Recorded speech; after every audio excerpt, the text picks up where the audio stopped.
The Vision High School Sports Beat is brought to you by the 9 locally owned Vision Automotive Group dealerships from Buick, GMC, Chrysler, Dodge, Jeep, Ram, Hyundai, Kia, and Nissan, with locations in Webster, Henrietta, Greece, Penfield, Fairport, and Canandaigua. Online at visionauto.com.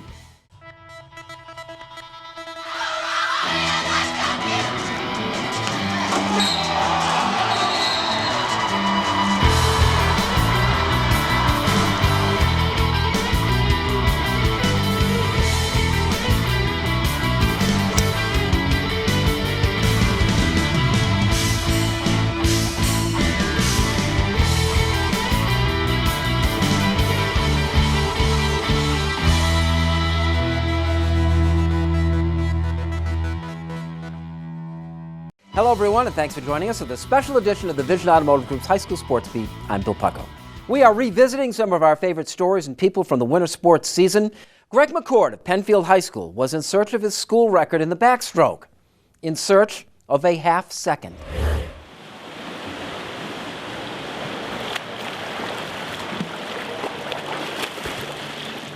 As the boys' swim season winds down, Penfield's Greg McCord has a singular purpose: to take down the school record in the 100-yard backstroke and replacing Rich Zager's name with his.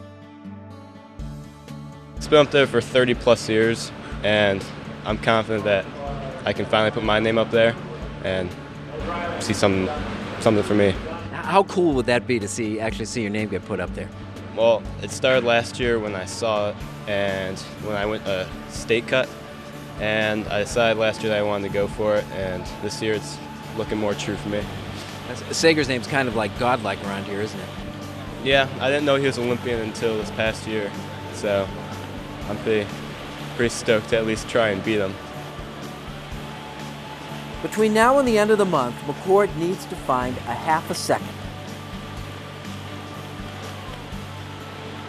He's done everything to get himself to this point. So the hard work that we've done throughout the year, the hard work that he's done in the weight room, and just the great kid he is, and he's a real student of the sport. We pay attention to the details, and he's coachable. He wants to make changes to get better.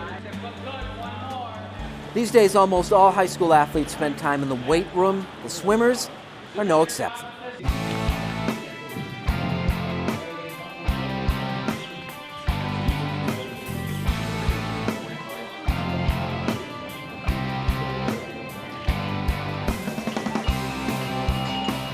Back in the day, there was a lot of heavy lifting and a lot of things that you just don't do anymore. If you look at our guys are cut and they're developed, and they're not going to be hulking masses. You've got to have some flexibility in that, but you still have to have that core strength. But what will get Greg his record, and he seems pretty certain about it, is the time-honored tradition of tapering, a training process used by swimmers to produce their best times and efforts at the end of the year.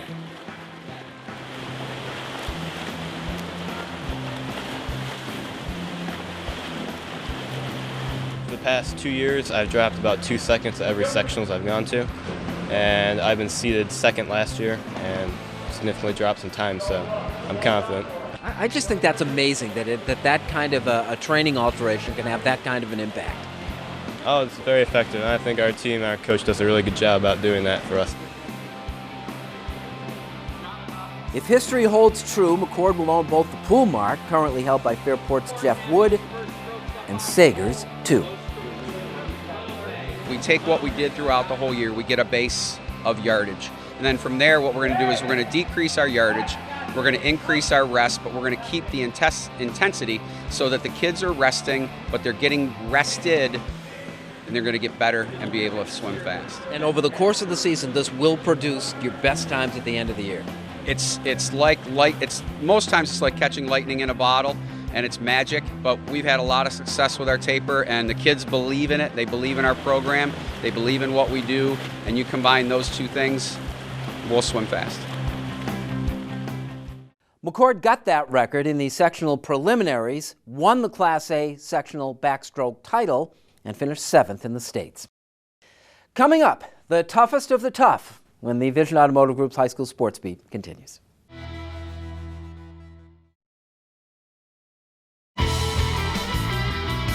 Welcome back, and thanks for joining us for this special edition of the Vision Automotive Group's High School Sports Beat. I'm Bill Pucko. We are looking at our best and favorite stories from the winter sports season. So what is the toughest sport? There may not be just one correct answer, but the wrestlers make a pretty good case for themselves. Good, come on, wait, clear it. Can't wait on it.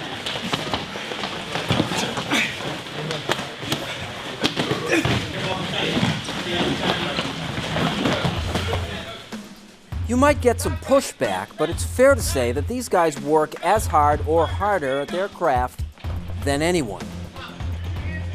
I don't think I've ever done anything other that's harder than practice. In any other sport either? No. No other sport I have done compares to wrestling practice.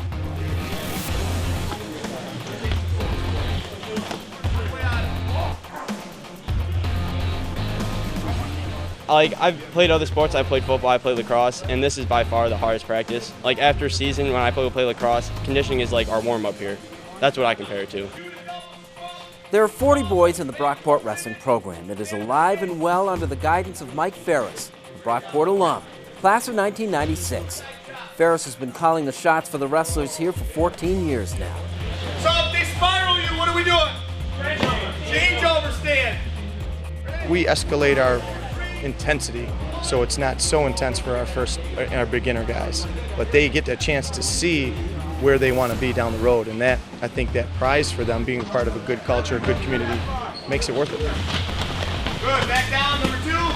Then got 3, 2, 1, set, go. There are some championship caliber wrestlers here. Jacob Sweet is one of them.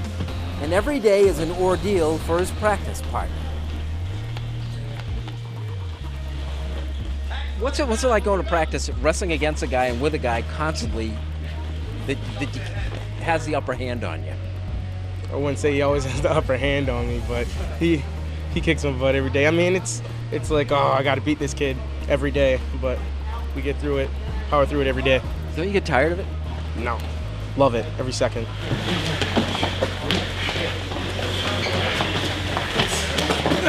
Right up. Come on.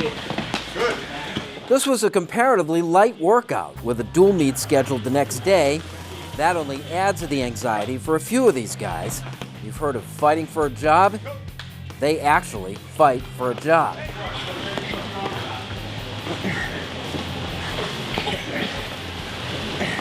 1, 2, 3, 4.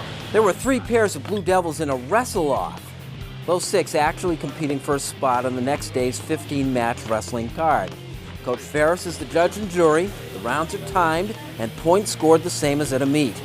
The 220-pound wrestle-off was a triple overtime classic between 2 talented sophomores.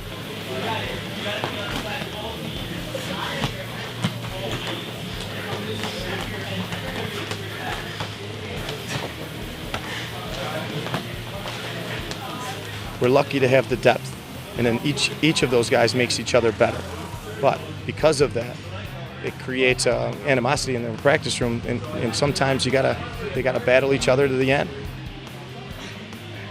Even though he felt he'd been out-wrestled, James Baker decisioned his good friend Mike Madison 3-2. But all that stays inside the wrestling room.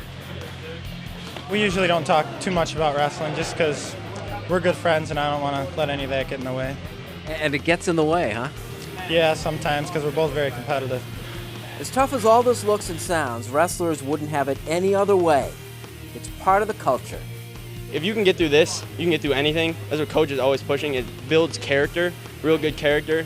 And I've been wrestling for a really long time, since 1st grade. So like it's just kind of built into me. It's just kind of what I know, and it's what I'm good at. Brockport won the Class A sectional title, had 6 individual champions, and placed 10 of their wrestlers in the finals of the 15 weight classes. Not too bad. Back with the best of the indoor track season when the special edition of the Vision High School Sports Beat continues.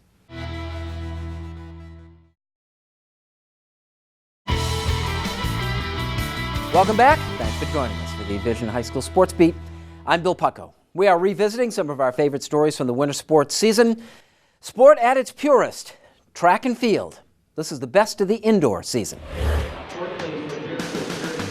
Many of the top athletes here have more ambitious expectations than a sectional indoor track and field title.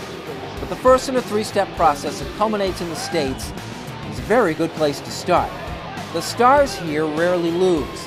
Their success and failures are measured mostly by ticks of the clock and fractions of ticks. Nowhere is that margin more thinly sliced than in the 55-meter sprint.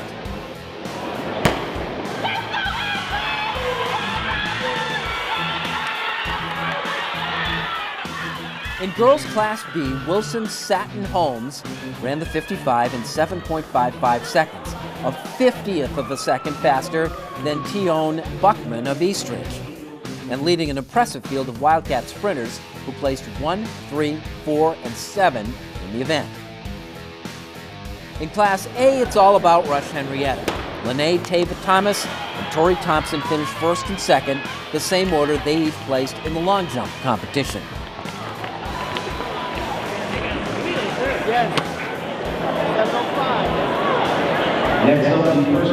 On the boys' side, it was Wilson again, with Kelly Brown outracing a couple of Arcadians, Byron Hurst and Xavier McGee, who get 10 points for the team score with a win, 8 for second and 6 for third. Those 14 points helped Greece Arcadia win the boys' Class B team title. The fastest runner here was McQuaid's Amari Lawrence.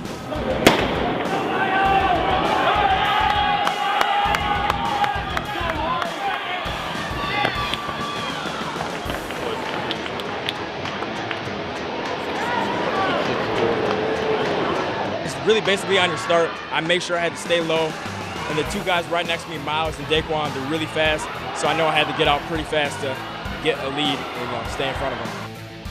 Lawrence was a 50th of a second ahead of a quartet of Comets. Rush Henrietta finished second through fifth and placed 8 of the top 15, but Lawrence in 6.64 seconds was the fastest of the day. The ongoing success of the Rush Henrietta program was on full display and was never so evident than in the 300-meter run for the girls. The Comets raced 3 of their most talented in the 300. They swept with the top 3 finishes. Sammy Watson, Tava Thomas, the sprint and long jump champ, finished 1 and 2, and Sammy's older sister, Sierra, who wound up winning the 600, was third. The sister act also teamed up to win the 4x400 relay. Sammy, just a sophomore, is on the verge of national acclaim. She doesn't even consider the 300 her top event. I like starting off with like the longer distance first and working down. I just feel like the 1,000 was like a warm up for the 3, and yeah, it was fun. Is one more your natural event, do you think? Yeah, I think the 1,000 is my more natural event. Watson won the 1,000-meter run by just over 10 seconds, ahead of yet another Comet, Lexi Peters, a 9th grader. The 300-1,000 run combination is so unusual that no other runner here so much as attempted both.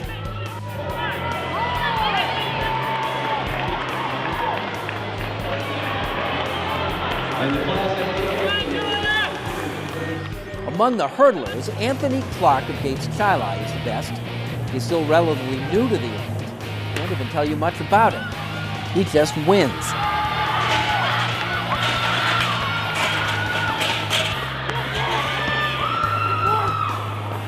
I started running indoor last year, so I practiced a little more and more every day, just getting better, then it became natural. I know you've got a number of events you run. Is this the one now you're trying to focus on a little bit? Yeah, of course. I'm trying to really, especially for college, because a lot of colleges are interested in me in this, so just keep getting better at this.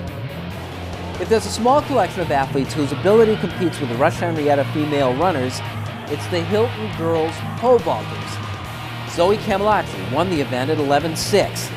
The cadets placed 3 of the top 4, the product of an energetic, sport-specific coach. Very stylized event. We have a lot of training, gymnastic training, a lot of stuff we do in the weight room, and it is a culmination of all that training that really makes these great vaulters. And the nice thing about this event too is all these vaulters are jumping together. Whether it's any of the teams that are here, they're always supporting each other, trying to jump higher, and just putting so much effort, so much time into the event, but we all love it.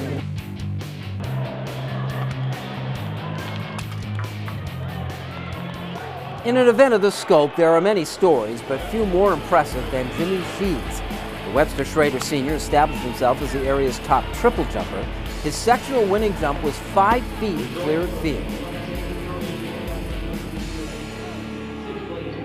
The most important thing is trying to figure out your body mechanics, and it's more about technique than anything. So unlike certain events such as long jump where you could be very good simply by powering through it, something like triple jump really requires solid technique and form in order to pull off these good jumps, or else you end up hurting yourself. She was also the favorite in the long jump and won that with relative ease by almost 3 feet. The surprise came in the high jump, where as a newcomer, he cleared 6 feet and won that event too. It was She's first sectional title in the high jump. Actually, the firsts were all firsts. A funny thing is I've actually never won sectionals before. I've always come so close or just lost by half an inch here or there, but I guess winning all 3 is just, I guess, paying off for all the just tiny misses I made.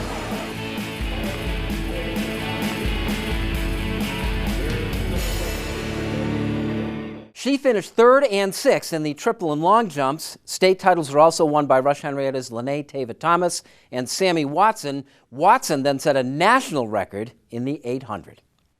Our salute to the season when the Vision Automotive Group's High School Sports Beat continues.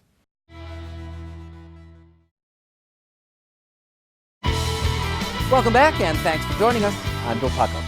Our thanks to the Vision Automotive Group. They make the Sports Beat possible, and to all the contributors in the last of a long line of great sports seasons. It's been our pleasure to cover them. Here is Jeff Barron's salute to the winter sports season. Thanks for joining us on the Vision Automotive Group's High School Sports Beat.